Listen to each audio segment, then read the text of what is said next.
Hey, honey. Yes, Barry? Let's get out of here. Where are we going? Where do we always go?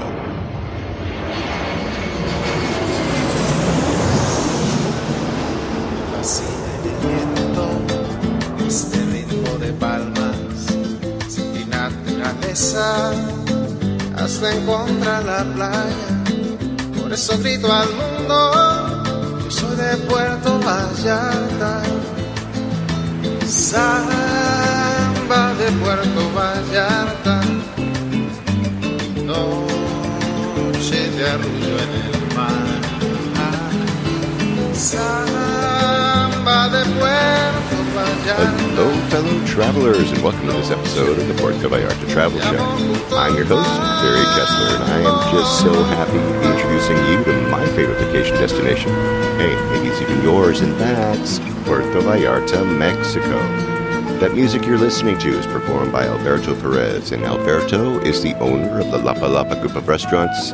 Those are the Lapa Lapa, Puerto Vallarta's oldest restaurant on the famous Los Muertos beach, and then there's the El Dorado restaurant and beach club right next door. So you can enjoy that fantastic view of the Los Muertos pier, all lit up at night in beautiful colors, or during the day in its grand splendor for breakfast, lunch, or dinner, seated with your toes in the sand right at the water's edge. It's so romantic. It's so Puerto Vallarta, my friends.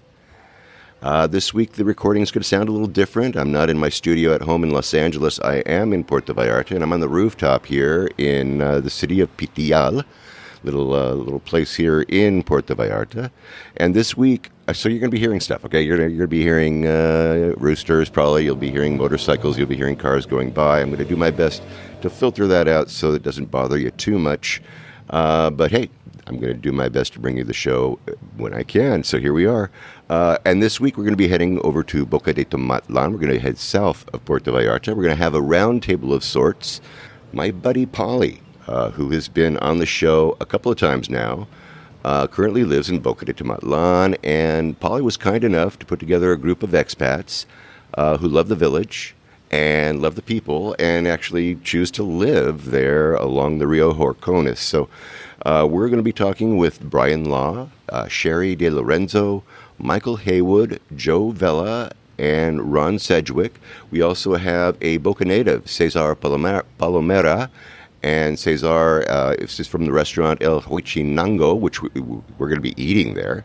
And that's where we're all going to be sitting, and I'm going to tell you right now, you should all go there when you're in Boca de Tomatlan.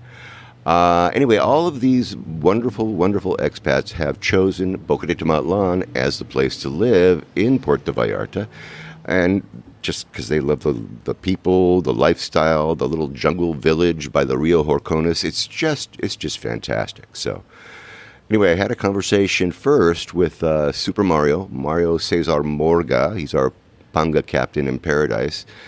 He's going to fill us in on what happened during the hurricane. Yes, there was a hurricane in Puerto Vallarta while we were off here. So Mario is going to talk about what's going on the southern beaches after the hurricane slammed into Puerto Vallarta and into Cabo Corrientes. That's right, yeah, there was a hurricane. It hit Puerto Vallarta straight on, so we're going to spend some time on that and on the recovery process. In Vallarta, actually, we're going to do that next week. We're going to do that with Jimmy Pluff over at Vallarta Food Bank. And we're going to also talk with Guy Weeks as well next week over at East La Quale Restoration Project. They're going to be giving us some grassroots ways to help out the beautiful people of Puerto Vallarta. And as I said earlier, I am currently on the rooftop here recording at Ray and Debbie's Casa in Pityal. So, hey, let's see what's happening this week in Puerto Vallarta, the 4th of November, 2023. Well, the unimaginable did take place this year during hurricane season. Puerto Vallarta got hit almost straight on by a hurricane. The hurricane's name was Lydia, and she went from a Category 2 tropical storm October 6th to a Category 4 hurricane, packing 140-mile-an-hour winds. The storm is thought to have hit south of Puerto Vallarta around the village of Corrales. Now, the last destructive hurricane to strike Puerto Vallarta was Hurricane Kenna. It skirted past the bay, but it generated huge waves, and it wreaked havoc on the beachfront restaurants and all the properties there right on the beach. Took out a bunch of statues on the Malecon. We've all heard some of these stories. Now, this hurricane, Lydia, was preceded by about 2 straight weeks of heavy rains, which made for the perfect storm, so to speak. The ground was made into mud over the last 2 weeks, and then 140-mile-an-hour winds just easily pushed over big, old trees, old growth. Lots of power poles went down, telephone poles. A lot of the damage that was done on the night of the 10th involved falling trees, falling on homes and on businesses and on cars, blocking roads and highways, and then roofs being blown off and flying debris. Of course, that led to other problems, like, well, people having their belongings soaked to the bone, mattresses, clothing, couches. It was a mess for a whole lot of people. And if that wasn't enough, 2 days later, there was a meteorological event called a tromba. It's a hydrological phenomenon accompanied by heavy rainfall. It was so intense, it completely inundated the city for about 4 hours. The streets were completely flooded. They were turned into rivers. It was like the whole city was underwater. Cars, buses floating along the road, people swimming for their lives. Human chains were formed to assist folks getting off buses through the flooded streets and onto the sidewalks. It was very dramatic, and there's pictures. If you go onto Facebook, you can find all the different news stations were covering the big, big mess. And of course, there's an even bigger mess down in Acapulco. Pray for the people of Acapulco. They got whacked by Otis. But anyway, let's get back to Puerto Vallarta. Today, if you walk through the streets in Puerto Vallarta, you would never know there was a hurricane. I mean, with the exception of a few trees that are still on the side of the road, it is clean and ready for you. The Malecon's all prettied up for Dia de los Muertos. We even have a taller Katrina this year. They say it's the world's tallest. But in reality, I think Veracruz beat them out by a few meters. They say they had the tallest, but hey, who's counting, right? All the restaurants are open in town. Electricity, the water, it's all been restored for the most part all around Puerto Vallarta. And the people of Puerto Vallarta are all waiting for you. So what are you waiting for? Get on down here. Now, the people here are very excited about the arrival of high season. All the places that I've been to are excited for tourists to return to Puerto Vallarta. They actually have started to see it happen. As far as Dia de los Muertos is concerned, I talked about it many times in the show. And, of course, that's just passed. But if you want to know a little bit more about it, I've got a couple links I'll put in the show to take you to a couple of the podcasts and a couple of blog posts that I've written about celebrating Dia de los Muertos in Puerto Vallarta. Now, Halloween night was an amazing night as well. If you visit the Puerto Vallarta Travel Show Facebook page, you'll see some samples of the crazy night. It's both family night as well as a night for the young people in the Pueblo to dress up, be kind of crazy, hang out with their friends. There were lots of devils, there were chainsaws. Lots of chainsaws. Playboy bunnies, very nice. Goblins and ghouls. It was a wild party. The kids, they all had little buckets in their hands. They go from shop to shop looking for candy. Lots of candy actually comes from passing cars and trucks, where the people in these cars and trucks that grab handfuls of candy and they throw it out into the crowd that lines both sides of the street as they go on by. Now, my wife and I actually helped Nacho Daddy celebrate their 15th anniversary. They had a costume party, and they had the Texas Embassy Band playing upstairs. They had prizes for the best costumes and whatnot. They were handing out candy to the kids as they were being brought by their parents, which was very sweet. A nice way to spend Halloween, to watch that all happen. And by the way, we spent 2 nights later, we went to Cuates y Cuetes, and they were celebrating their 30th anniversary. Just amazing. They've been around for 30 years. We love Cuates y Cuetes. Anyway, now I'm going to be planning a meet and greet. We're going to be having the meet and greet with JR. JR is, he has them always on Tuesdays. So the 7th of November, over at Nacho Daddy, we are going to be meeting. If you're in town, we'd love to see you there. We're going to get together at 6:30 in the evening. So if you're going to be there on the 7th of November, come by, spill your beans, tell us your Puerto Vallarta story. And if you have a favorite charity, or if you have a restaurant or a business that you want to give a shout out to, well, come by and let my listeners know about it. Or just tell us what you love about Puerto Vallarta. We want to know how you spend your time here. Of course, got to keep it clean. Okay, this is a family show. Well, that is if your family likes to drink and smoke weed, or both. But anyway, now look, I don't have any T-shirts.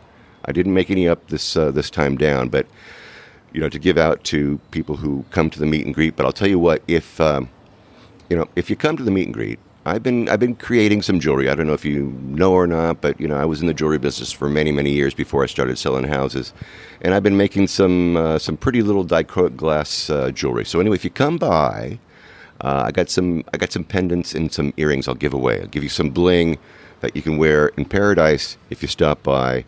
I'll give you a little prize. How's that? By the way, add Restaurant El Brujo in Zona Romantica to the list of very good margaritas in Puerto Vallarta. Very, very good. Okay, so today I'm going to be having my driver in paradise, Eric. He's going to drive my wife and me up to San Sebastián del Oeste, where she can finally see it. She's never been up there. And then I've never been to Mascota. I've never been to Talpa, so we're going to be heading up there. We're going to have him drop us off there for a couple nights.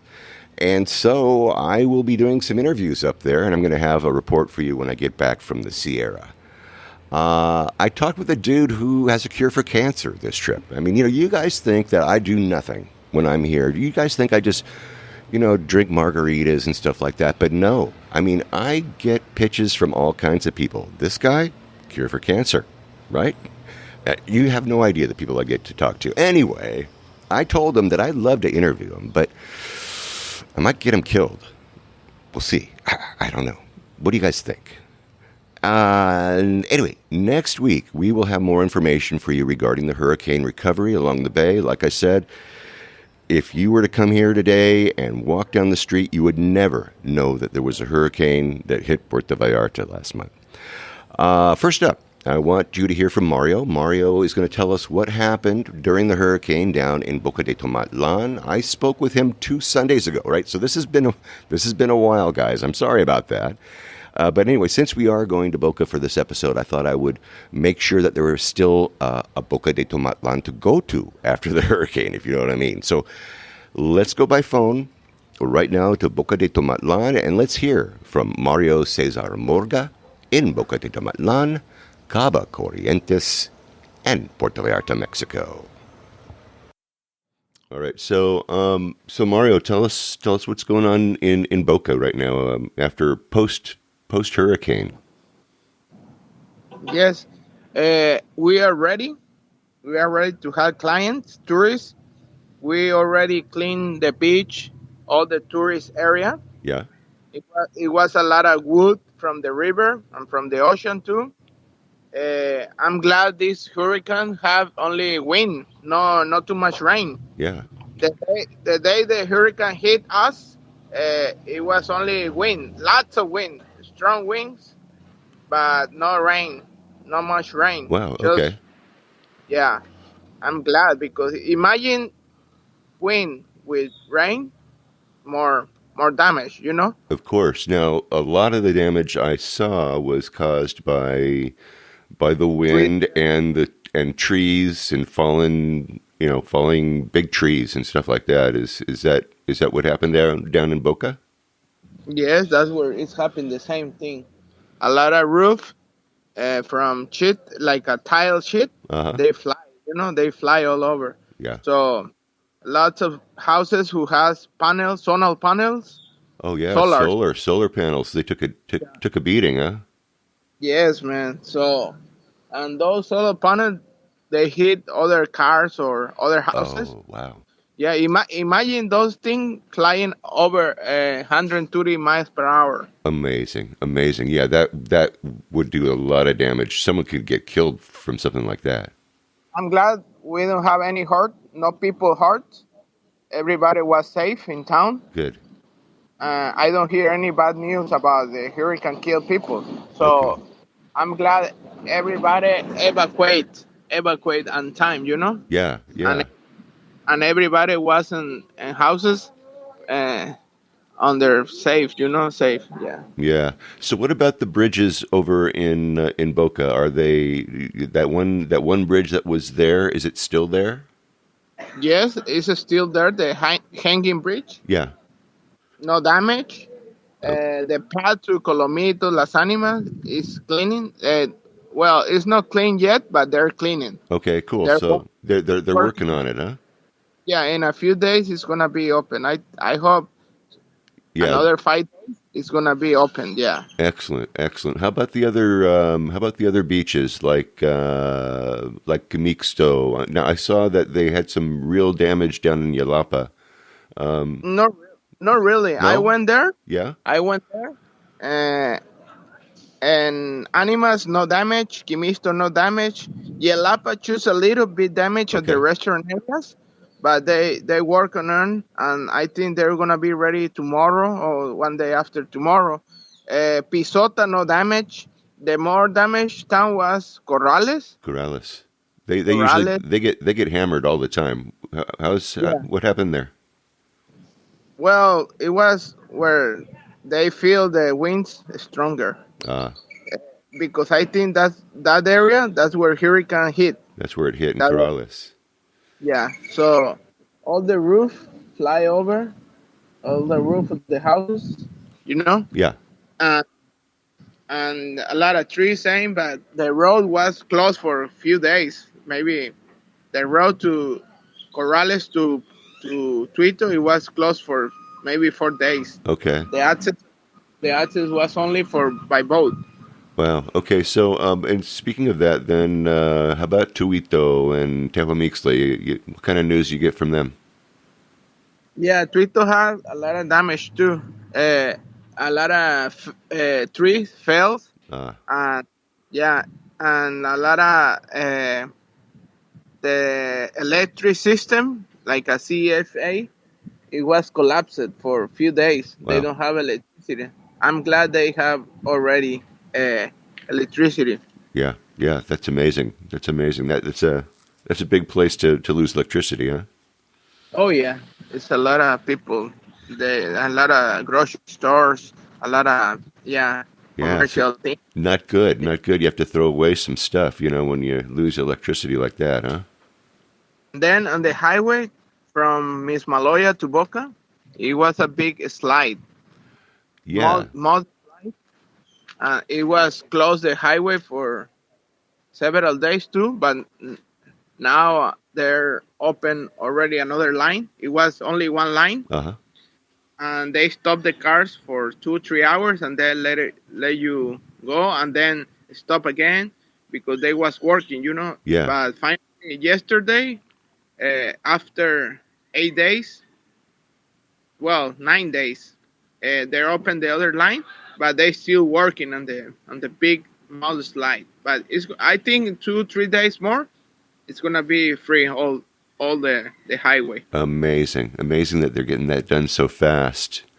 Yeah. Especially because all of these power poles were blown over by the wind, and man, these Yes. guys are working like 24 hours, seven Yeah. days a week. They're gonna be tired. These guys over at CFE, aren't they? Yes, you're right. The CFA, 2 days ago, I saw a big convoy, maybe 100 cars of the CFA Uh huh. coming back from Tomatlan, because I hear Tomatlan, it was big damage over there. Wow. But yesterday, it was yesterday, I think. Yeah, yesterday I saw the convoy, 100 cars coming back, on the line on the highway. Uh huh. Was really cool. They're heroes. Heroes. Yeah, absolutely. They're heroes. You got to have a big party for them. I'll tell you that. Yeah, because they used to work 24 hours, like you said, 7 days a week, and they sleep on the ground. Yeah. They sleep on the camps. They do some camping, and they work in next day, and then at night, and then next day. Yeah, they're working really hard. But Amazing. yeah, they're super good people. Yeah. Oh wow, that's fantastic. All right, so anything they need in Boca, or are they everything okay there? No, usually we are receiving a lot of help, like food, uh, different association. Mm-hmm. They bring some supplies for us, so we are really good care of us. So we don't need Fantastic. anything right now. So Fantastic. only that's where we wait. We waiting from the municipality, from the government. Uh-huh. We're gonna bring some shades of tiles for the roof. Ah, I think in a few days they're gonna call us to go, and they're gonna give us a special price for us, like a half of price to buy it, because a lot of houses they have they need those things for the yeah. roof. Yeah, they lost their roofs. They got blown off. They got blown off. They need some In help. my, yeah, in my house I lost maybe 10 sheet of tiles, Uh-huh. 10, Wow. but some houses they lost all the roof. Yeah, Yeah. that's crazy. Yeah, and I can see why. I mean, 140 mile an hour winds. That's crazy. What was it like for you? What was the winds like for you personally? Personally, it was really strong, man. I was inside my house, and one door uh, open, like an automatic, and I Uh-huh. tried to block the fucking door, and I was really, really scared because they pushed me really hard. They pushed me really hard, and I used a chair like and I bouncing on the door Uh-huh. to try to help me in the chair, and I can support. It was, but example, it was 2 minutes wind. Wow. Oh, don't stop, and then stop for a little bit, and then again another 2 minutes strong. It was for like an hour. It was like an hour, strong winds. Yeah, Amazing.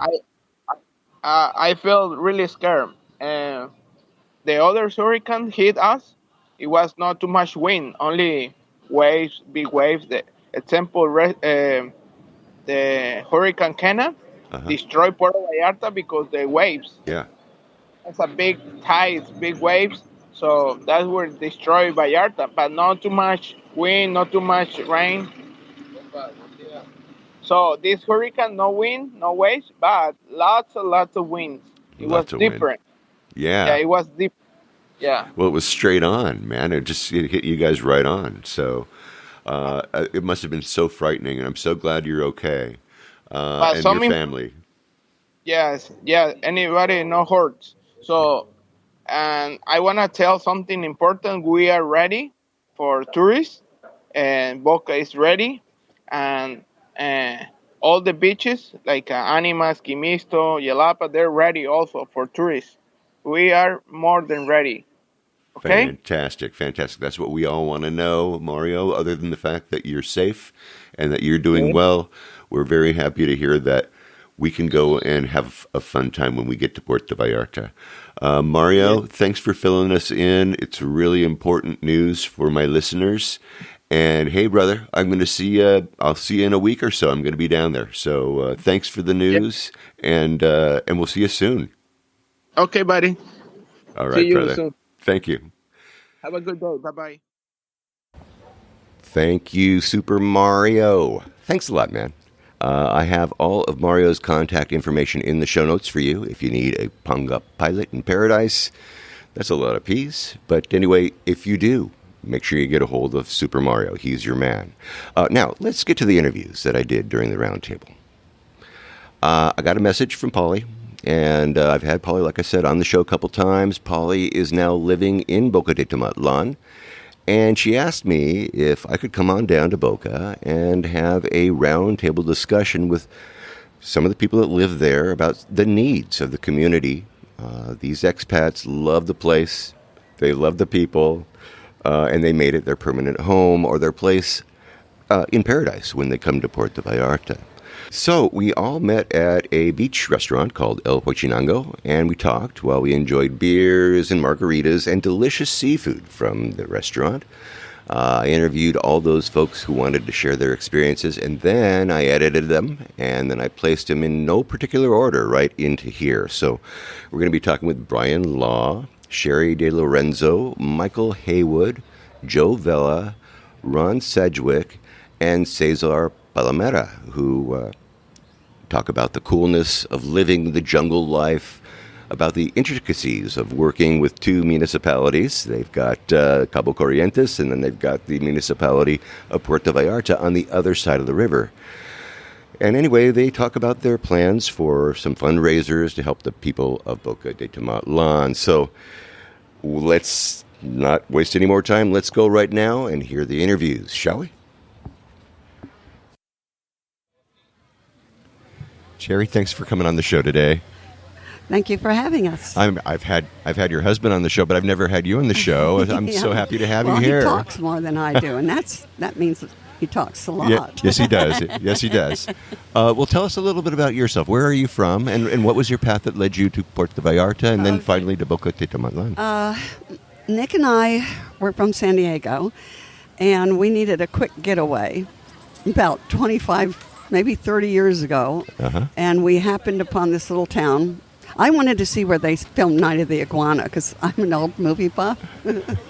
I want to be actress. Yeah, there you go. Oh, you are an actress. Don't tell me you're a wannabe actress. Oh, well, I've been in some shows down here. But anyway, so then we just stumbled upon Boca de Tomatlan, and we drove through it. And then years and years later, we wanted to come back. But we didn't even know the name of the town. Really? No, we just remembered the river. And the fact that the town was bisected by this incredible river. And it had two bridges across it. And so we Google Earthed it, and we found out it was Boca de Tomatlan. And we ended up booking a place up on the hill on the other side of the river, which you have to walk across. And we didn't know that. We didn't know that. When we drove into town, it was dark. When we pulled up to a corner, and there was a group of guys standing there. And we asked them directions, and one of them was kind enough to just jump in our car and say, well, I'll take you there. And we're both looking at each other like going, oh, my God, we're in Mexico, and a strange guy is in our car. And it turns out Alonso's the sweetest person, and he was the first person I met, and he's great. Really? So anyway, he drives us through the parking lot, and he points up to the lights on the hill and goes, it's up there. And I said, well, just drive us up there then. And he looked at me kind of funny, and he goes, no, you can't drive up there. You have to walk. And, of course, I'm like, it was, what is it, 150 stairs up to Casa La Ventana? Oh, wow. Oh, no way. Yeah. With and your I luggage? immediately started emptying my suitcases. Yeah. So, but she did send Chapa down to pick up our, and he just threw it on her shoulders and took us up. But anyway, we ended up coming back. Several times. And then Christina, who owned Casa La Ventana, knew that we were thinking possibly of moving here because San Diego was getting too expensive. Yeah. And, we were thinking about retirement and stuff like that. So she called me up and said, this place is on the market, and it's a real jewel. It needs some work, but it's doable. It's not a McMansion, but it's not a hovel that you have to start over again. It's got good vibes, good bones. So we ended up buying it, and we've been fixing it up for the past 10 years, and we've turned it into an Airbnb. And it has 3 apartments, and they're all different, and they're all cute. And it's been fun, and it's been a real learning experience, too. What's it like being an Airbnb host? It's work, but I enjoy it because I love meeting all the new people. I mean, for the most part, most of the guests are happy, and, a lot of young people who are adventurous, which I love to see because I love to see them, having fun and taking hikes, and then they come back at the end of the day and tell me what they did. Or if it's even people my age, which we won't mention, but... Very young. She's very young, everyone. A young retiree, okay? Yeah. But anyway, hiking upriver with them and just seeing them have fun. And also, it helps me to look at the town and at my house, my home, with different eyes. They'll just go, oh, my God, it's so beautiful here. Oh, my God, and they're just, and I look around and I appreciate all over again where I am. Yeah, yeah. And I always warn them that they have to walk across the river. Don't be stunned. Yeah, right. When you get there, because of your experience, you want to make sure that they aren't shocked. But also because of Hurricane Nora, that took out our concrete bridge. Oh, yeah. And so we used to have two bridges. We had the swinging bridge that's a little further upriver, and we had a concrete bridge. Right. And that concrete bridge got washed out by the Hurricane Nora in 2021. And so what we've been doing every year when the water gets shallow, because the river gets real big when it rains, but it gets real shallow, we've been collecting money from everybody, and we bought a bunch of boards, and we built a little makeshift bridge that is 3 planks wide across the river, and that's what we're using. And then we dismantle it and put all the wood away, and the nails and the sandbags until next year. Until next year. So and you're if not. the river's You're not. changed and gotten bigger, we have to buy more wood, or if we're lucky, we have too much wood. Okay. Now. And then maybe next time we can actually build a ramp. So that's very funny. The planks that are there, they're low, right? So you're saying that when winter comes, you're going to pull those up so that they don't get washed away, right? We can't build a bridge. When the river gets big, it's powerful, and we need a concrete bridge. I mean, it's really difficult to get wheelchairs and point. wheelbarrows and stuff. And we've got older people on that side of the river, and so we're really hoping that the city of Vallarta steps in and builds us a new bridge. They are working on the pier, and that's really great. That was needed it very badly. But still, we are waiting for our bridge and hoping that they can come out eventually and help us with that so we don't have to build this little wooden bridge. Yeah, I mean, I thought that originally that they were planning on rebuilding that bridge, but no, you know what? I never heard anything about them building a bridge. Nick designed a couple, he's a designer, landscape architecture, but still he's designed a lot of that type of thing. And talked to the city engineer and stuff when the mayor was down here, or the governor, or whoever he was. And, basically. One of those politicians. I don't think they really listened too much, anyway. So that's... But he had a good design. Yeah. A couple designs. Yeah. Well, I used your wooden bridge today to walk across the river, and it is sufficient. It works really well. Yeah. All right. So there's another thing for all you people who wondering what you can do. If anybody knows the mayor, maybe somebody knows engineer or something like that. But anyway, they need a bridge. Okay, so see what you can do about that. And also that. One of the things that impresses me about Boca de Tomatlan is when we came in and were threatened with having a dam built with no notice or nothing. They gave us no information at all, just started blasting away and building a dam. And this city, this town, and Mismaloya joined us in protesting, and we were able to manage to shut that project down a couple times, and because of a lot of reasons, but we were able to do it. But the town banded together and proved a sense of unity. Yeah, definitely. Well, I know that they were really busy down here trying to get people to go to their side, the dam builders. With money, stuff like that. Yes, that's what I heard. Course. But, God bless you guys for doing that, because, this town needs a river. Yeah, the river is a huge part of this town. I mean, the children play in it. The fishermen use it to dock their boats. It's an absolutely incredible river. The Rio Horcones is one of the natural rivers in Mexico. And there aren't that many of them left, so we really need to keep this one. That's how we feel here. Yeah, I agree. Yes, I agree we feel you. that way.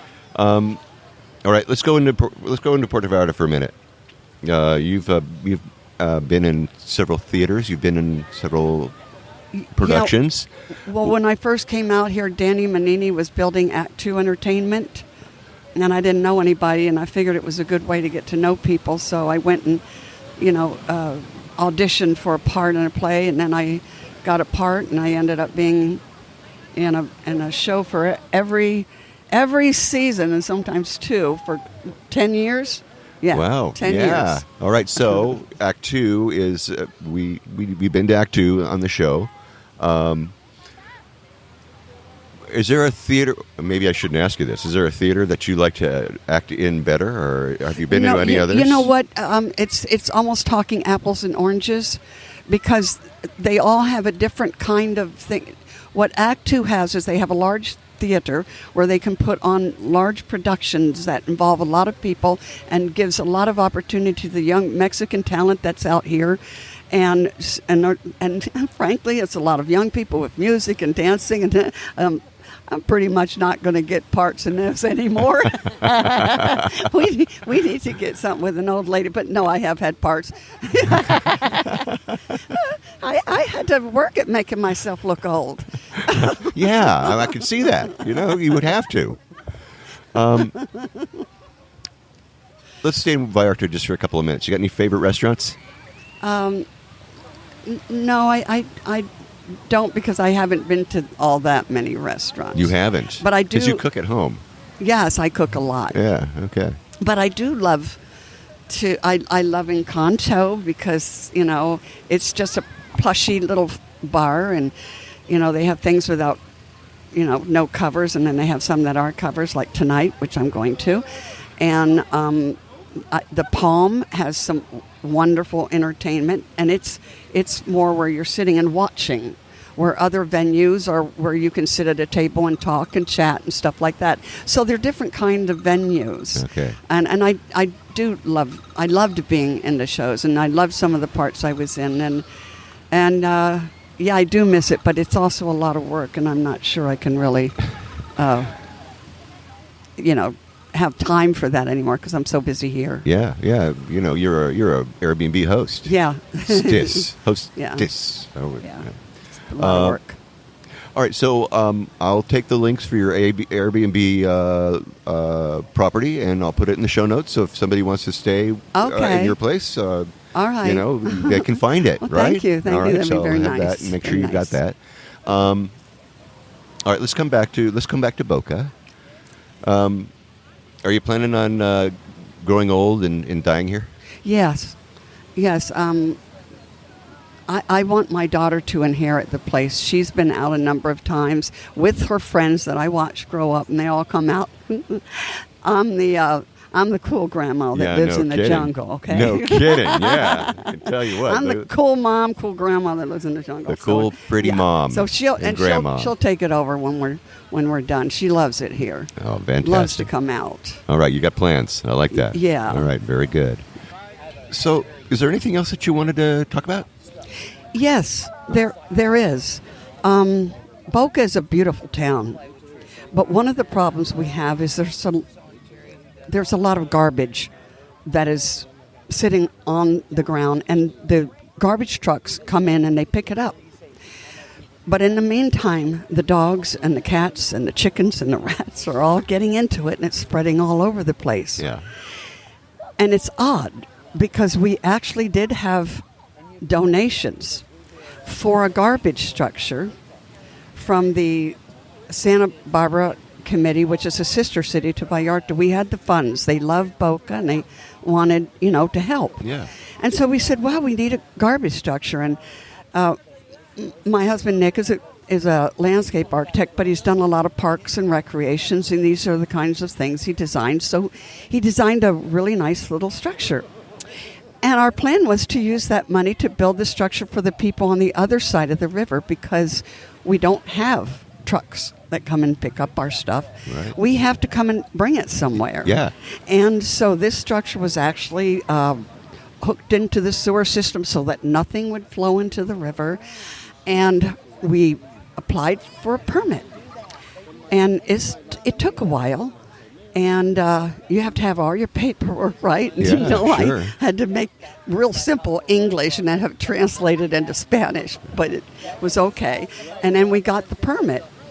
COVID happened, so everything was slowed down. But finally, we got started. We were out there digging. We had the money. We had the materials. We got started, and we were shut down. Oh, wow.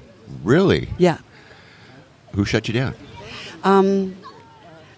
The city came out even though we had a permit, and said, I'm sorry, but you can't build anything permanent on the river. Oh. Yeah. And, well, we had a permit, but so Nick went back and he redesigned it to be portable with wheels. Good. Yeah. Which made sense. Sure. I mean, if it rains or something, maybe it would, the structure would get washed away, although it was a pretty strong structure. But anyway, we did everything that the city asked. And then we went down and we applied for another permit, and they turned us down. Oh. And now, guess where the garbage is? Like where it was before. It's sitting on the ground. Yeah. And it's all over the place. And every time the rains come, this, like Vallarta, we get a lot of rain running through the street. And all that stuff, it's smelly.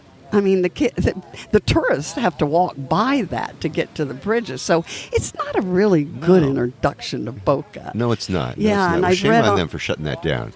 Yeah, and I've read on TripAdvisor that some people, criticize Boca because of that. Yeah, and yeah. so it's something that's so easily fixed. And I don't understand why the city would deny us a permit Yeah. to build a permanent or a portable garbage structure. Yeah. So that we are protecting the environment, we're protecting the ocean, and all the plastics that's going to be washed in during the rainy storms, and it will. Yeah. Yeah. And all the pollution. And so I don't know who at the city did that. And we're going to try again. We haven't given up. Don't give up. Yeah. But gosh, because I we think- don't even know where to go from here. I mean, what did we do wrong? Right. All right. So with the donations from the sister city, what happened with those? Well, they were ready to just take back the money because they were kind of disgusted that Really? nothing was getting done. And we were trying, and not just me and Nick. I didn't do anything except write the, thing and have it translated by Mario. But they went down to the city and waited in line and got the permits and stuff. Yeah. And so what we did with the rest of the funds from Sister City was fix the ramp on the swinging bridge that was on the Puerto Vallarta side of the river. They had built one that was at a 45-degree angle, and you can imagine what that was like with wheelbarrows, or especially wheelchairs. And when it got sandy, you basically skied down Slid the down, thing. right? If you were lucky, it didn't fall. Yeah. And so we were able to put in a ramp and some steps and stuff, but we still have some money for the garbage structure, and we can still make it happen if the city will just please give us a permit. Yeah. Do it, you people at the city. I know. We deserve it, and I don't understand why we don't have one. So, I sound frustrated, and I'm sorry about that, but it has been a bit of Well, it's a little frustrating. I know that one of the issues, of course, is that one side of the river is Cabo Corrientes, the other side of the river is Puerto Vallarta. It's divided. And- On one side of the river is Cabo Corrientes, so all that business is done in El Tuito. Yeah. And then the other side is Puerto Vallarta, and we know who has more money, and it isn't El Tuito. No, it's not. That's And a for sure. lot of the tourists come here to Boca. We are a transportation hub to the beaches to the south. Yeah. People come out here for the hike. They catch the water taxis, and like I said before, they are rebuilding the pier, and that's wonderful. It needed to happen. And but that's not like their tourist dollars are landing here. This is really, Right. part of the Puerto Vallarta Yes, experience. Exactly. And Yeah. so sometimes we feel like we're all on our own. I feel like we're treated like the ugly stepchild or something, putting up a plank bridge and then dismantling Taking it down for the right? rainy Not season. having a garbage structure. What is it with you guys? Give us a garbage structure and a bridge. We're important. Boca's important. They People are. come here. They love it. It's beautiful. Make it more beautiful. Is there anything else you wanted to talk about? Well, I did want to mention about the music venue. Yeah. One of the benefits of it is, one of the things that I've always felt that we were lacking was a place to gather in the evening, especially during high season when everyone's out and then they all go home. I call it feast or famine. Everyone's here and then everyone's Right, gone. yeah, they all go for the winter, Yes. right? So this music venue gives Summer. the locals a Summer. place that to come to the evening and enjoy themselves. And here you are sitting under the stars. You've got the ocean roaring behind you. You've got, the sand under your feet. I mean, what could be more relaxing than that? Absolutely. And that's why it's going to be so successful, because people are going to want to come, and the musician's going to go home happy, and Huachinango's, the restaurant here, is going to go happy, and the town's going to be happy because of all the fundraising that Joe is going to arrange. All of us. Well, she says all of us are. That's right, Joe. I don't know about Joe's that. all, join me, everyone, all of us. All right, well, Jerry, I got to tell you, it's been really nice talking to you. Oh. Finally getting you on the podcast. Thank you so much for coming on the show. I And know. I finally got up the courage to talk into this. you're an actress. What are you talking about? I know. What are you talking about? I usually have a script. Yeah, well, but I make it easy. I'll I make make it it up easy. myself. Yeah, no, well, you did just fine with that one. I got to tell you. Okay. Thank you so much for Okay. coming on the Thank- show. thank you. Thanks Thank you, for Barry. thanks That for was letting very me nice. introduce you Okay. to my listeners. And I'll hand it off to the next interesting person. Right on, right on. Thank you, Jerry. Joe, thanks for coming on the show today. It's my pleasure. Tell us a little bit about yourself. Where are you from, and what was your path that led you to Puerto Vallarta, Boca de Tomatlan? I am from Kelowna, British Columbia, actually now Powell River. And I came here because a girlfriend had taken a water taxi to Yalapa, and she said, Joe, you might like this community. She met a guy named Carlos Rodriguez. I phoned him up. He had a room. I visited. I came back for 6 months that year, and that was 25 years ago, and I'm still coming back. Was that your first trip to Puerto Vallarta? Yeah. So you weren't even in Vallarta. You were like down No, here. no, never. Wow. I mean, that's unusual. That is really unusual. So I'm just a small town girl. evidently. All right. So you've been here for how many years, did you say? 25 years, but I just retired, so now I'm here 6 months a year. I'm one of those snowbirds. You're doing the snowbird thing? Yeah. You're still doing that snowbird thing? Yep. Okay. All right. So when you're here, where do you stay for 6 months? I mean, how do you do that? Well, I've stayed all over. I've stayed at friends' places. I've stayed at the same place with Carlos Rodriguez for almost 25 years, but now I've just built an apartment on top of my girlfriend's house, Concha, and it will be her house when I die. So we're all good. Yeah, I would got say accommodation now till I die. Excellent. Wow. Did you hear that, everybody? Did you hear that? You're I'm late. good. By the way, you're all late, okay? She came here 25 years ago. You're way late for that. So what do you do? What do you do in Boca? Oh, that's a loaded question. We hike. We fish a lot. We do a lot of dinner parties. And actually what we're going to be doing is because there's a lot of live music here, but it's like, it's great, but it's usually for private parties, banda and different Mexican music, which we love. But we wanted a night of, that gringo music. So anyhow, we're going to do a fundraiser, and it's not just gringo music, but what we're going to do here is showcase different artists. We're going to raise money for the school. And Cesar, come over here, Cesar. Well, We're going to try to be ready for all the people come to visit us to give her the best service and try to make a good experience here in Boca. Trying with this new project that my friend Joy is introducing me. So we did already one time and people answered really well. So we are motivation in doing these things, because we like make new good things for town and for the people, like she's telling, we are trying start this project to for the school and for all the people. So Cesar, you're working at a restaurant on the beach? Yes, I'm the service here in this restaurant, but this is a family restaurant. Yeah. My father is the owner and he cooks here in the place. So we're trying doing the best thing for.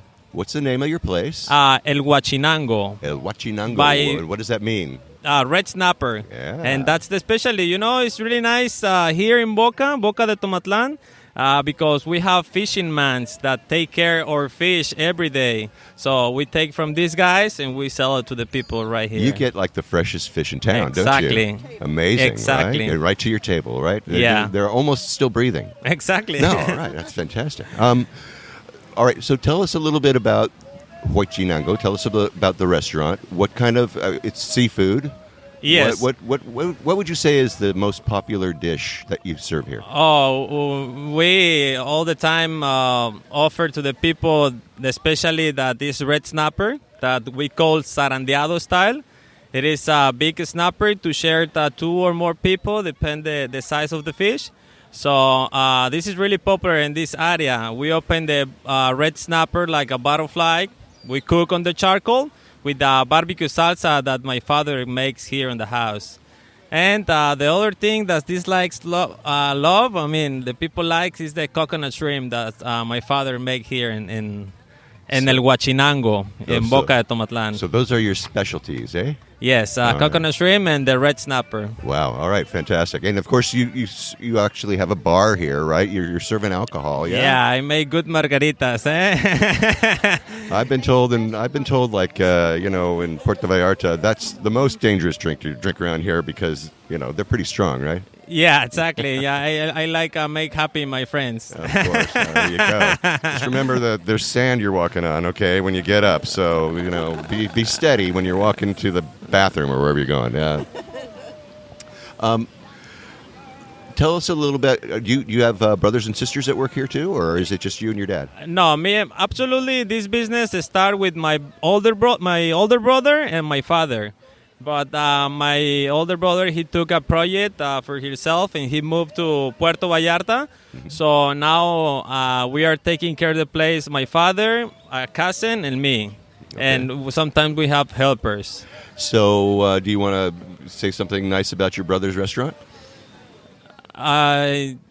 They have to come to see how good are the the food and the drinks, eh? Yeah. But Sergio is my cousin, and we try doing the best for the people because, like I say, it's a business family. So we try the people come back to the place and recommend it with all the people, friends, family. Were you born in Boca de Tomatlan? Or? I born in Puerto Vallarta. Okay. And I have mostly my father's family are from Mismaloya town. Okay. That is pretty close by Boca de Tomatlan too. And I've been spending all my life here in Puerto Vallarta, coming here to work to Boca de Tomatlan, but I'm living in Puerto Vallarta. So you do? Yeah. You take that bus home or whatever you're doing? I ride a little bike, and I have a car when, sometimes. Hey, cuídate. Be very careful there on that bike, okay? Yeah, I am very careful. All right, I'm like 10 years driving the bike. Okay, all right. Well, that's good. That's almost 10 years too much. So be careful now, all right? Yeah, I am. Get yourself a little protection next time, all right? So you were saying that you like to make people happy, so they'll come back and stuff like that. I mean, what do you do? How do you make them happy? How do you do that?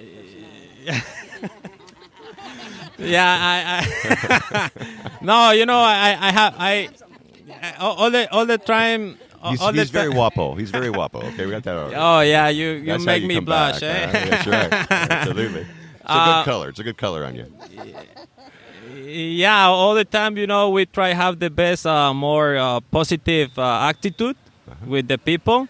And we know the people comes to here to the restaurant. I mean, not only here in this restaurant, to the places to have good experience. So that's the part that motivated me to be friendly and be good and try make the best with the clients, with the people, because they remember when you treat them good. So Joe, let's talk about this. Let's talk about this the project that you're doing. This is it's for the schools, right? I mean, what's So they're going to be the hosts here at this restaurant, and we're going to have it under the palapa. It's going to be a really nice evening, kind of cafe house, loungy kind of vibe. We're going to have different musicians. We're going to have auctions, hopefully art auctions, Bob. That's a plug for Bob. And whatever people want to donate, I'm hoping that eventually we'll get restaurants to donate meals or whatever. We'll do 50-50 draws, but I think it's going to be a really, really fun night. And all the money's going to go to the schools here. Unless some other need comes up, there's always something. This town's full of somethings that need to be done. So, Yeah. So it's fulfilling a need. yeah, it's filling in. Oh, yeah, so it's win-win for the locals, for the tourists that are coming for that evening out. Music, we all like music. It's for the artists that are coming and performing, and it's for the schools, and it's for this restaurant too, because we love it. Yeah, well, absolutely. We do love it. All right, Yeah. well, let me ask you a couple questions because I still got you here. What's your favorite thing about Boca de Tomatlan? Oh, the people. No, yeah, easy. It's the people, the community. Right now I'm in the middle of a build. I've got people stepping up and helping me out. It's the kindness. It's the locals. Yeah, that's it, huh? For sure. Okay. Small town vibe. Yeah, it is. If you were going to be coming down to Boca for the first time, besides coming to Huachinango for, eating and drinking and all that stuff, what should they be doing here?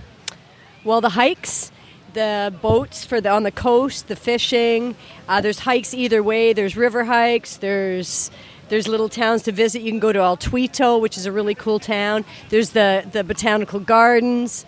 And there's food, really good food, and really good taco stands all over here. Yeah. And this restaurant's great. And okay, Yeah. so and this restaurant is great. Mm-hmm. So when is the event? The event, we have not got a date hammered out because the one musician is away right now, but we'll be coming back. But we're hoping to just trial one or two before the end of the season and see how it goes. And that's just us figuring it out. Okay, so you're doing a test run. Yeah, exactly. It's all the legwork is being done right now as we speak, like right here, right now. Okay, well, maybe when I air this, by the time I air this, you'll have a date. But if Yeah. you don't, you'll let me know, and then I will totally. let our audience know. Yeah, that would be awesome. And this is a good chance for some of you who have been thinking about, what can I do to help people in Puerto Vallarta, in Boca de Tomatlan, in this area. And helping school kids, I would think, is probably really high on the list, And one thing I want to say is it's amazing how far it can go. Like $100 can paint a classroom, and it will make the whole difference is $100. Yeah, that. It's amazing, really. It doesn't take a lot. Absolutely. It's sweat equity we're looking for, and then, money and sweat equity. Yeah. Okay. So if you have something that you would like to donate, if you got a favorite restaurant that maybe you want to tap the manager or the owner on the shoulder and say, "Hey, I got a really good idea for you," and you'll get some free advertising, right? Probably. Right? Totally.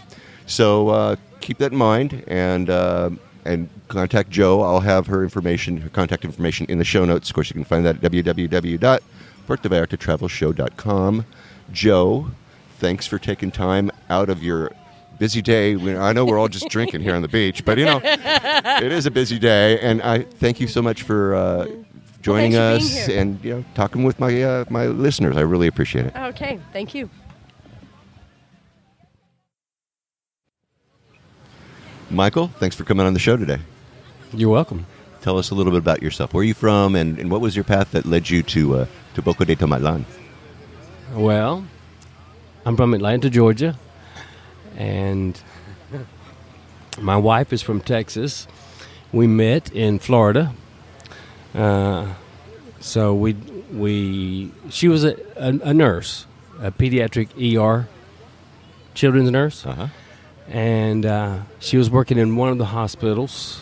There was 2 hospitals in the city there. Yeah. And I was working at the other hospital. I was doing security over there.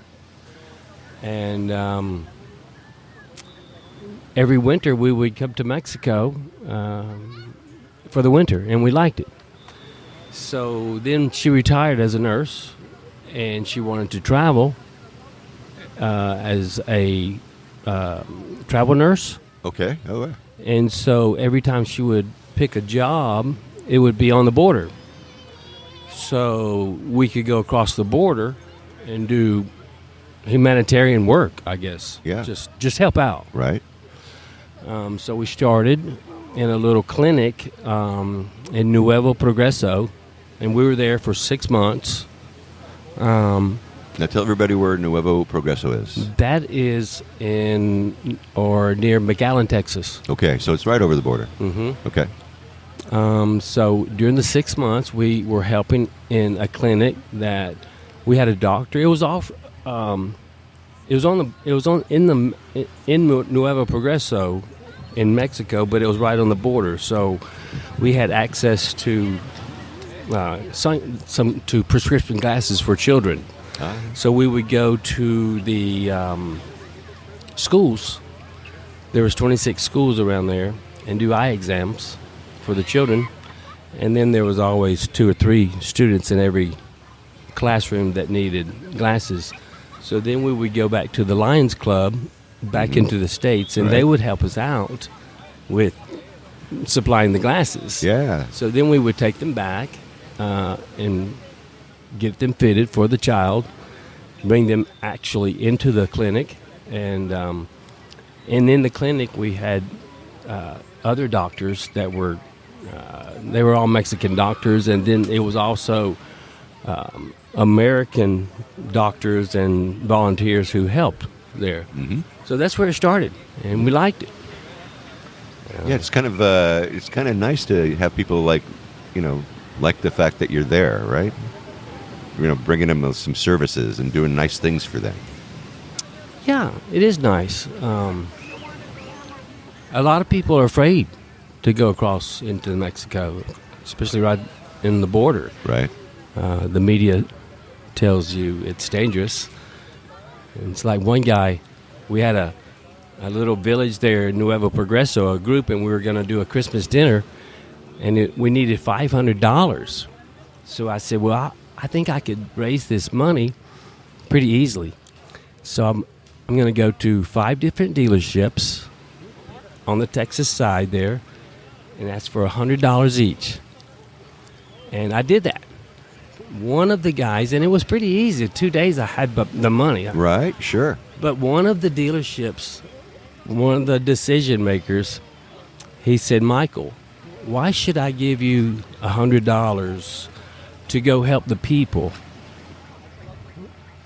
in another country when I can take you into my own backyard and show you people that are poor and hungry here in the United States? I thought about it for a minute, and I said, if I go help you, who's going to help me? Because so many people are afraid to go across the border. Right. So. Yeah. All right, so how did you get from Progreso to Puerto Vallarta?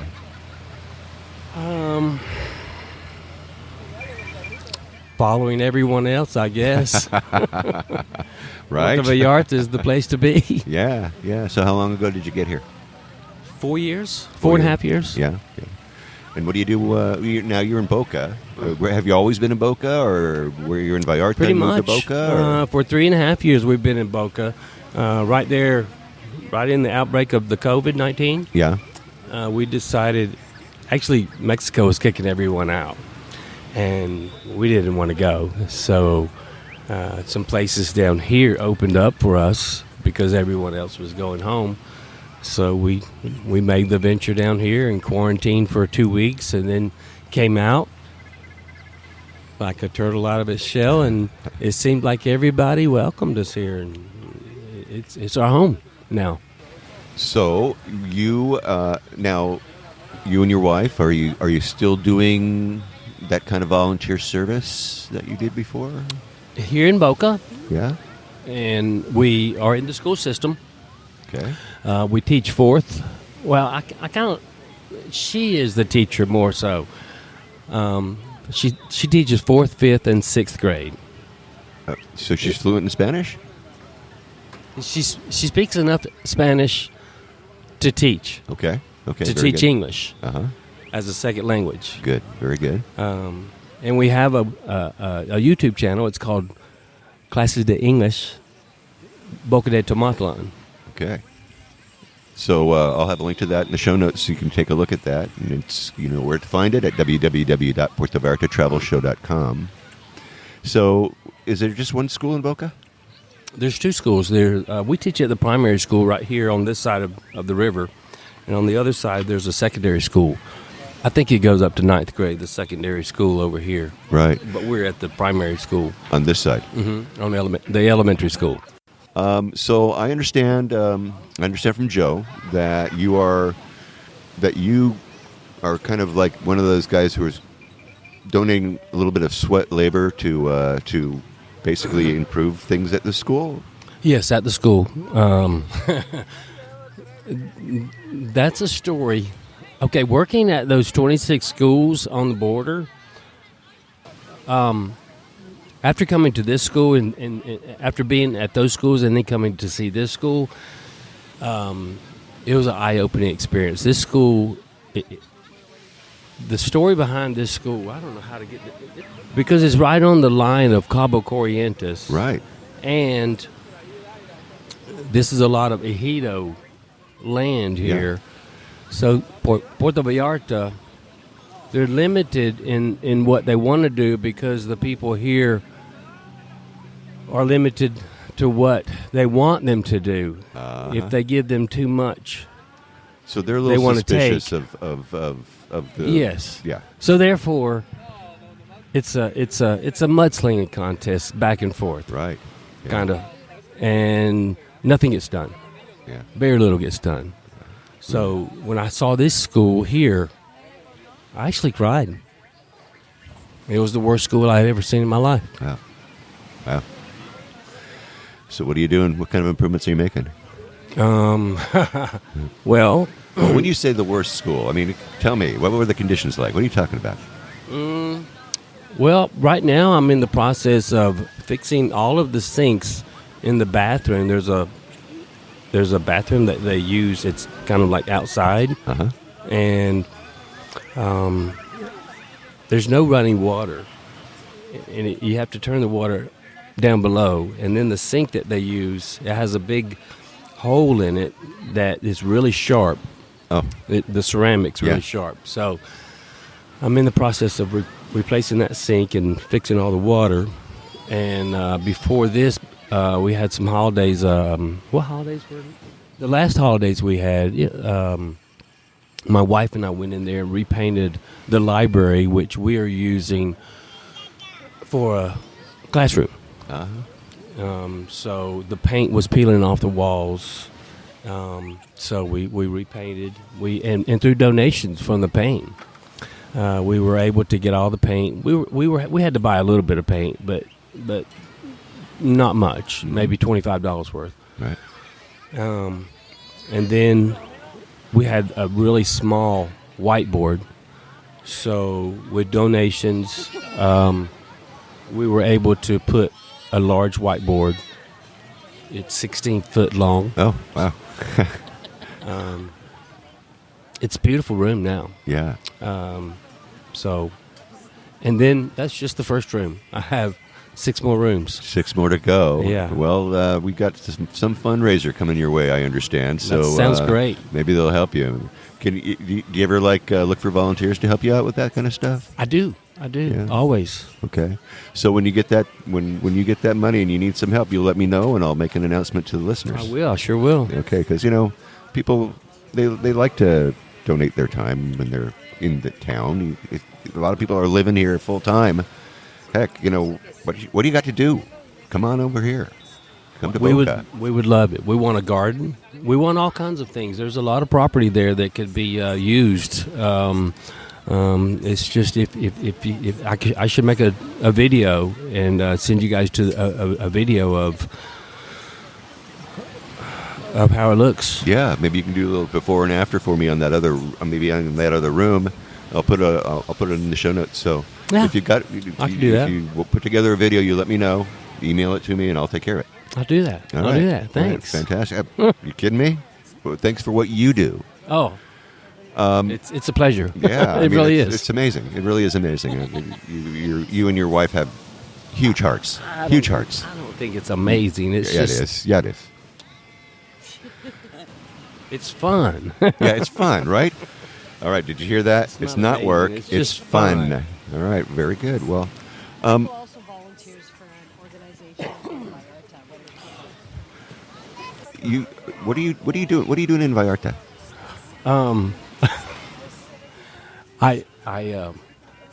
He's so. You know what? He is so modest. I help out a special needs group.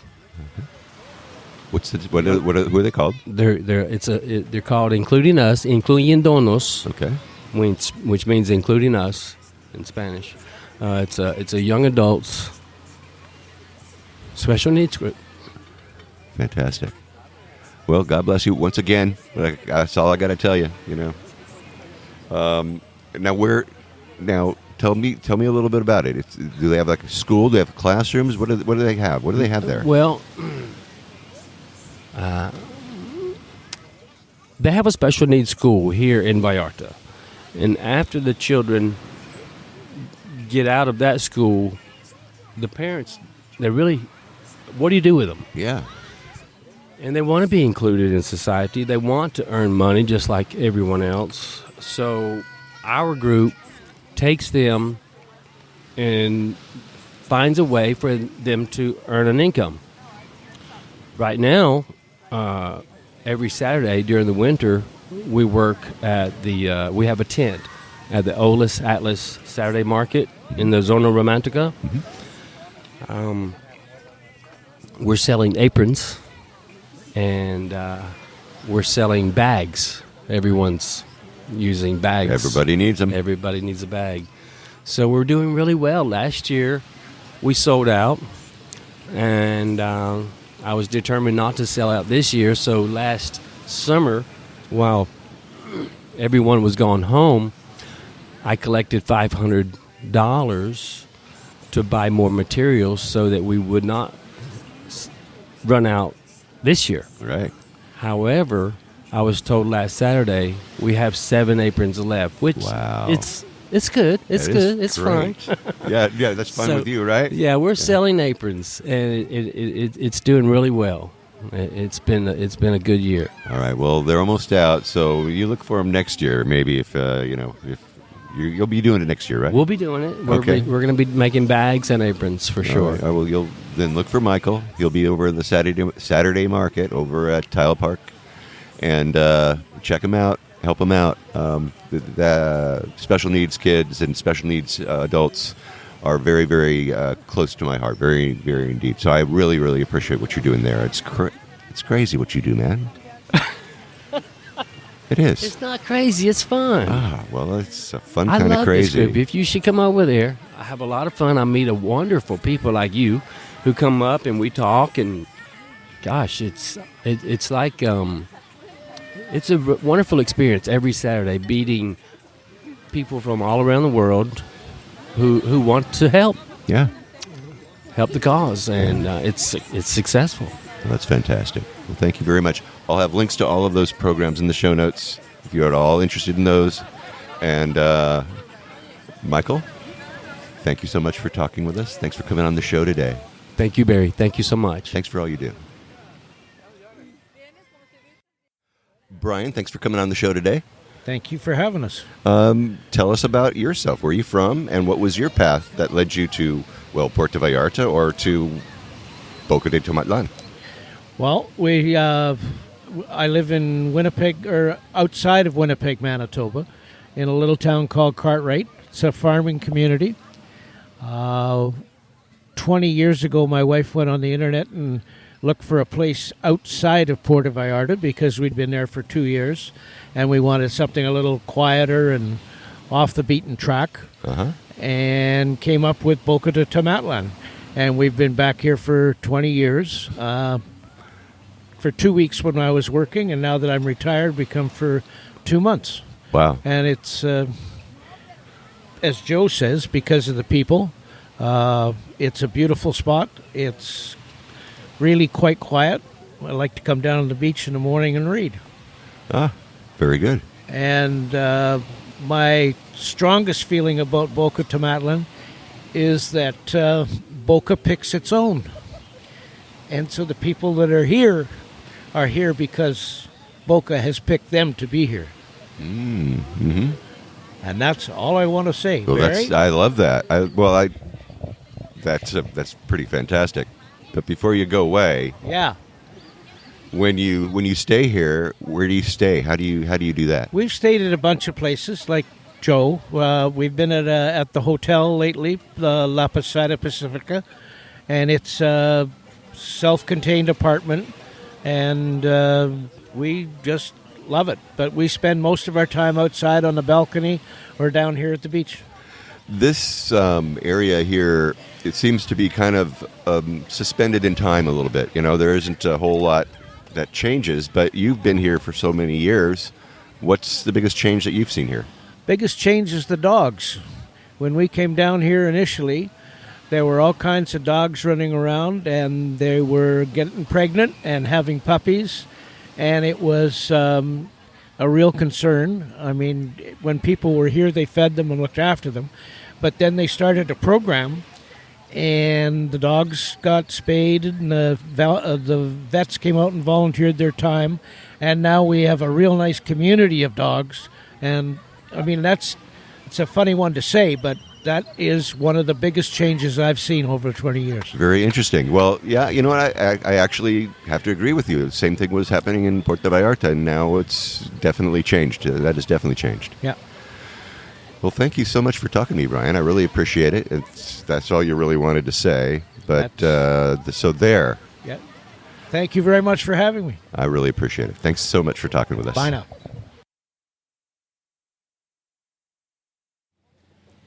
Ron, thanks for coming on the show today. Thank you. Tell us about yourself. Where are you from, and what was your path that led you to Boca de Tomatlan? Okay, well, early on, I grew up in Southern California. Oh, you're one Born of my there, guys. graduated high school there, and then went away to pharmacy school in Oregon, and met a lady in pharmacy school who was from Alaska. We married, moved back to Alaska, and started raising our family there, opened our own pharmacy, and we did that over a period of about 30-some years, 37, 8 years like that, and then we split the sheets, and she went to Washington, and I stayed in Alaska and kept things going there with the pharmacy, and then was finally able to sell the pharmacy. I would say independent, competing against big chains. Yeah, it's and tough so work. trying to find a niche was difficult, which we established, and we used to do our own compounding, making our own things that big guys didn't make. No. And helping with hospice or wherever things were needed. So that niche worked out pretty well, and I eventually was able to find a younger fella that wanted to buy the business. And he worked with me for a year and liked it, and then took it over, and he's still going and doing great. And so that was my evolution there. But then when I retired, which was about mid-90s, started traveling. I'd always wanted to travel, but had been, of course, tied to the pharmacy for so many years that I couldn't travel very much. But sold the pharmacy and started traveling. And most of the travel was tied to scuba diving. So we made trips all over the world, essentially, on scuba diving trips. But then we got sort of tired of that moving around so much and decided, let's look at Mexico. We'd always liked Mexico. I had done some mission work early on and with a church youth group, and we'd bring them to Mexico and during Semana Santa, and they would teach Vacation Bible School. So I got a connection for Mexico that way. So we decided, let's look at Mexico. So we drove from the border all the way down the Pacific side here to Manzanillo, knowing that we wanted to be on the saltwater. Mm-hmm. And so we just were checking it out. We had come on one vacation before that drive and ended up, I just found a reference to Boca de Tomatlan on the internet and talked about wading across the river and hiking out to the place they were staying. And it sounded like a delightful experience. So I hooked up with the guy that was advertising that, and he got us down here, and we spent 10 days, and just loved Boca. This was great. So then we started looking at all of Mexico, or all the coastal stuff, and of course we compared every place we saw to Boca de Tomatlan. Sure. And we just never found a place we liked better. So we ended up decided, let's buy something in Boca. So we have a little motorhome, and we brought it down and parked it on the middle of the river on a little island, and spent a month and a half looking at properties and so forth. Finally located a little house that was on a big lot but was established, and decided we could convert into what we wanted. And my wife at the time was convinced we wanted a big Airbnb. Uh-huh. And so we directed the construction in that direction with apartments and so forth. But then the stress of big construction got our marriage. I mean, just it was without a that was question. it, huh? I mean, it wasn't. We're not talking about a remodel of a kitchen, right? We're talking about building. We're talking, building 3 apartments and 4 new levels. No wonder. Yeah, no wonder you couldn't. So it ended up that the just fell lot of apart. pressure. The marriage wife. Yeah. And she moved back up north, and I stuck with this and finally finished it and got it all put together after going through all the legal baloney. Right. But well, it must have been. I'm guessing like building here is not that easy, right? I mean, it was not that. At that time, it was much harder than it is today, in that there was no way we couldn't get construction materials across the river. Yeah, because there's no. I mean, there there's was no road across the river. Suspension bridge was all that was there. Yeah. Oh, And wow. So we tried different ways of trucks going across and dumping the whole load in the river, and we couldn't get a cement truck close to the house. Yeah. So for the big construction, all the cement had to be mixed by hand, right? Carried in buckets up ladders and dumped, that kind of stuff. So it was major, and it, of course, increased the cost. Yeah. But at that time, construction was not like it is today. Today, steel prices, everything have gone way up, so it's a lot more expensive. Right. But, so we came out, with a pretty decent facility for not a huge amount of money. Nice. Very good. And those are apartments? Those are people that come and rent from you? I have gone back and forth different ways, and sometimes have used it as Airbnb-style rentals. And I sort of got tired of hassling with government and taxes and permits, and just decided, no, I'm not going to rent anymore. So now it's just friends and family come and stay. And it's easier. It's much easier. Right. Much more. You don't have to change people's sheets. It's really cool. Exactly. Yeah. Exactly. So we've enjoyed having it that way, having friends and family come. So when you built that house, what year was that? We bought the lot in 2007 and have essentially been working on it ever since, although it's been mostly completed for the last 5 years. Very cool. So when you say you didn't find any place that equaled Boca de Tomatlan, what is it about Boca de Tomatlan? It's the sense of community, I think, has been the thing that, and for me, I was lucky enough to have a Mexican family living with me during the construction part and so forth. And so I had that liaison with the Mexican community, and we got included in everything, quinceañeras and weddings, and just getting that feeling that I'm part of the community, and I can walk down the trail. Hi, Ron. Hey, Ron. Hola. ¿Cómo estás? And it still today is that way, and it feels like probably the old Cheers scenario when you walk in the bar. But it's a comfortable place to live from that aspect. There's the frustrations, and our side of the river is one municipality, and this side is the other municipality. Yeah, you're living in Cabo Corrientes, huh?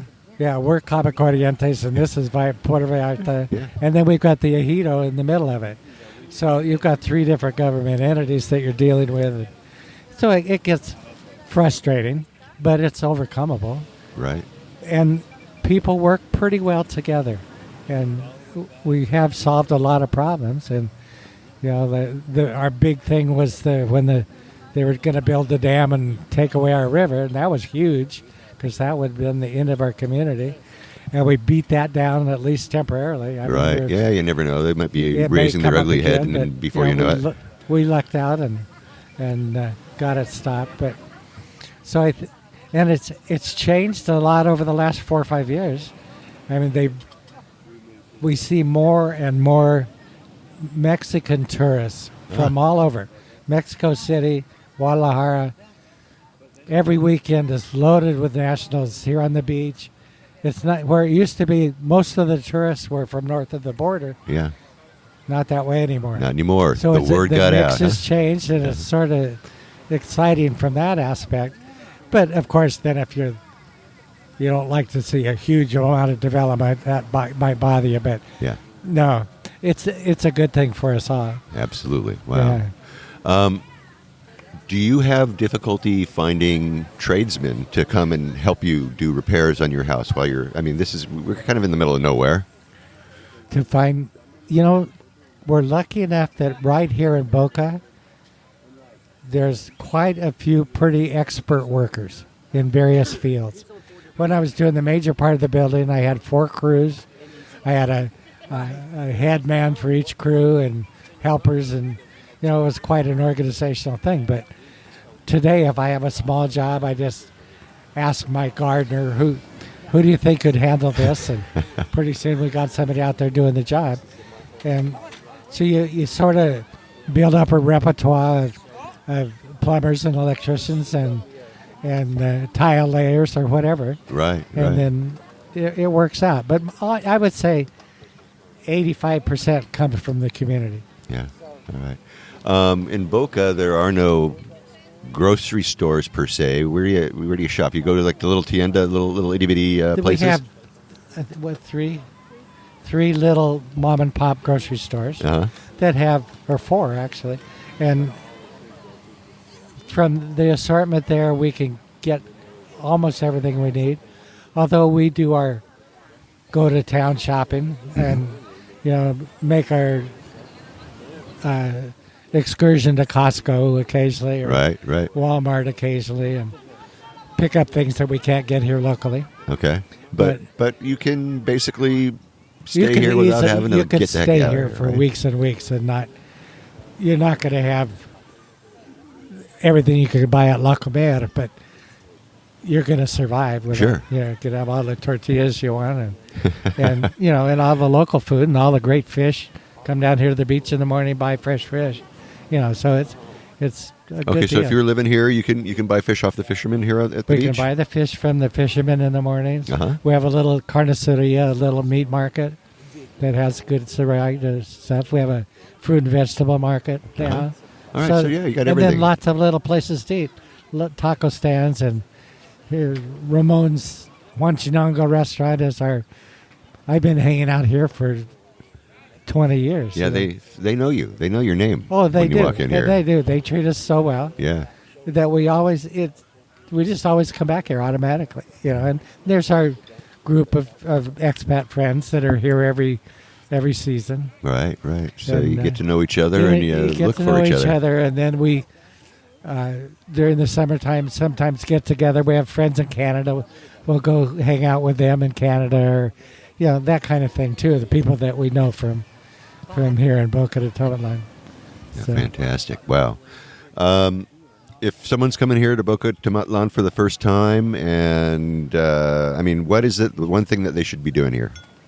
I would think something to do with the river. Hike up the river into there's some beautiful pools and stuff up there, or hike down the river and out around the corner and hike down to the Las Animas and Quimisto, some of those little towns down that way. Yeah. That's very popular now, that hike.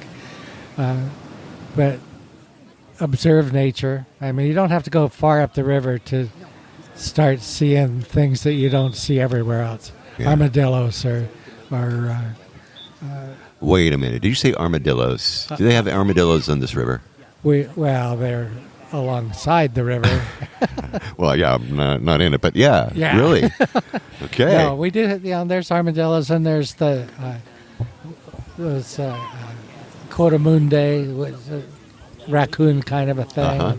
There's possums, raccoons, deer, and all the big cats, the pumas, and that kind of stuff. Yeah, Jaguars. Yeah.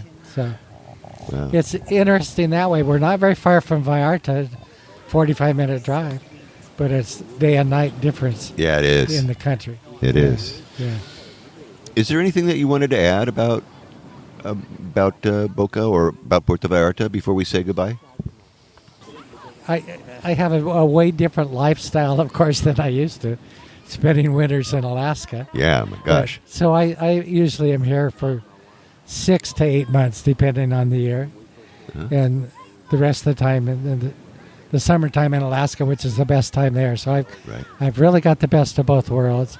I've met a lot of wonderful friends here, and then they come see us in Alaska and that sort of thing too. So it's just has created this, I think, sense of community that I cherish. Yeah. Well, that makes a lot of sense to me, and it's been really, really nice meeting you. And it's really, I'm very, very grateful that you took a little time and came down to the beach so you could talk to me today. I really appreciate that. Thanks, Barry, for inviting me and taking time to listen. All right. Thank you all, each and every one of you. These people have hearts of gold, don't they? Anyway, I'm going to have links in the show notes to hook you up to the things that we talked about right there on the beach and right there in Boca de Tomatlan. Now, if you happen to be looking for those show notes, please give it a day or two right after this episode comes out. I'm going to be adding more and more to the blog post over the weekend while we are in Mascota and up in Taupa. So please do that. And remember that this is I'm talking about November of 2023. All right. Well, that should do it for this week. Next week, stay tuned for more on-the-ground reports from Puerto Vallarta, Mexico, with travel tips, great restaurant excursion ideas, and more. But until then, remember that this is an interactive show where I depend on your questions and your suggestions about all things Puerto Vallarta. If you think of something that I should be talking about, please reach out to me by clicking on your Contact Us tab and sending us a message. And remember, if you're considering booking any type of tour while you're in Puerto Vallarta, you need to go to vallartainfo.com. That's JR's website. Reserve your tour through him right from his website. Remember, this is a value-for-value proposition. His experience and on-the-ground knowledge of everything Puerto Vallarta in exchange for your making a purchase of a tour that you would do anyway. You're just doing it through him as a way of saying thank you. Thanks, JR, for being our guide. It costs no more than if you're going to be using someone else, so do it, really. And when you do take one of these tours, email me about your experiences. Maybe you can come on board and share with others what you liked or didn't like about the tour. Again, contact me by clicking on the Contact Us tab and sending off a message. And don't forget, he's got his maps, he's got his DIY tours. I've got links to all of those in the show notes. And once again, if you like this podcast, please take the time and subscribe and follow and share with a lover of Puerto Vallarta. Or give me a good review wherever you happen to be listening to the show. That way we can get the word out to more and more people about the magic of this place, Puerto Vallarta, Mexico. Remember, I made it easy for you to do just that with each episode I create. But if you haven't been to my website, shame on you. What's wrong with it? You really need to have a look there. I have the links to the places that we talk about, interesting pictures and more, right there in my blog posts and in the show notes for each episode of the show. So check them out for sure if you haven't already. All right? All right. Hey, thank you to my buddy, the pilot Mario Cesar Morga, for filling us in on what's up on the southern beaches. Come on down. He's waiting for you. Get on down to Puerto Vallarta and have a good time with those southern beaches. And hey, thanks to our panelists. We've got Brian Law again, Sherry De Lorenzo, Michael Haywood, Joe Vella, and Ron Sedgwick, as well as Cesar Palomera from Restaurant El Machinango. Hey, the food and drink are just awesome, Cesar. Your family knows how to cook, buddy. And they know how to mix a drink, too. Check the information, again, in the show notes. And again, thanks to all of you for listening all the way through this episode of the Puerto Vallarta Travel Show. This is Barry Kessler, signing off with a wish for y'all to slow down, be kind, and live the Vallarta lifestyle. Nos vemos, amigos. De Puerto Vallarta, noche de arrullo en el mar. Samba de Puerto Vallarta, noche de amor junto al mar.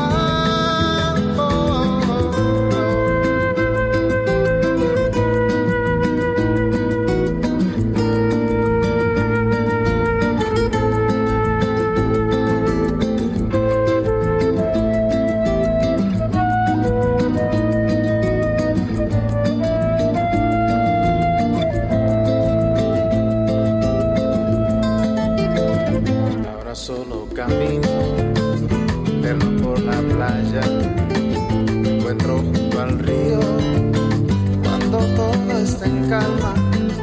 Pronto cae la noche, me brillas Puerto Vallarta, samba de Puerto Vallarta.